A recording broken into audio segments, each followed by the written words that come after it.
Hello.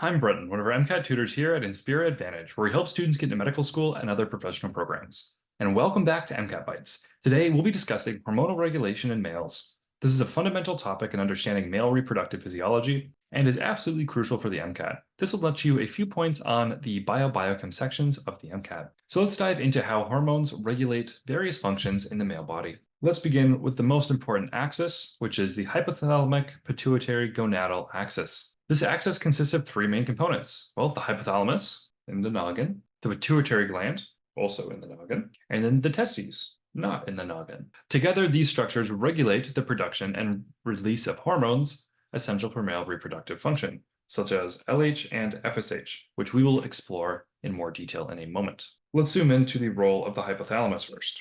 Hypothalamus is just going to release gonadotropin-releasing hormone, or GnRH. This is released in a pulsatile manner and travels to the anterior pituitary gland, which we see over here in the middle, where it stimulates the release of two key hormones, luteinizing hormone, LH, and follicle-stimulating hormone, FSH.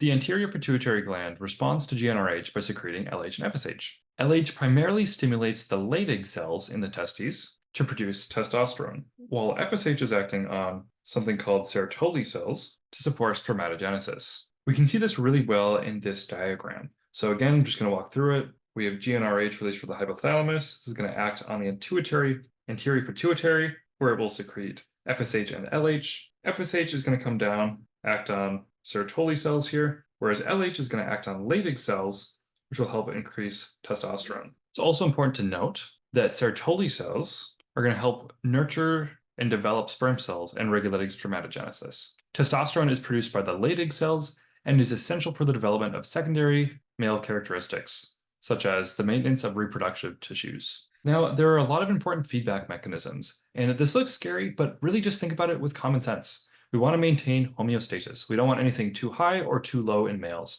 We're not going to ovulate. We don't need huge contractions to build up. We want to stay kind of steady. So that's what all of the feedback mechanisms are going to be doing with male hormones. So with that in mind, let's jump into it. The HPG axis is regulated by negative feedback mechanisms. That means that elevated levels of testosterone will inhibit the release of GnRH. If we have too much testosterone, or even some testosterone, that's going to cause less to be produced.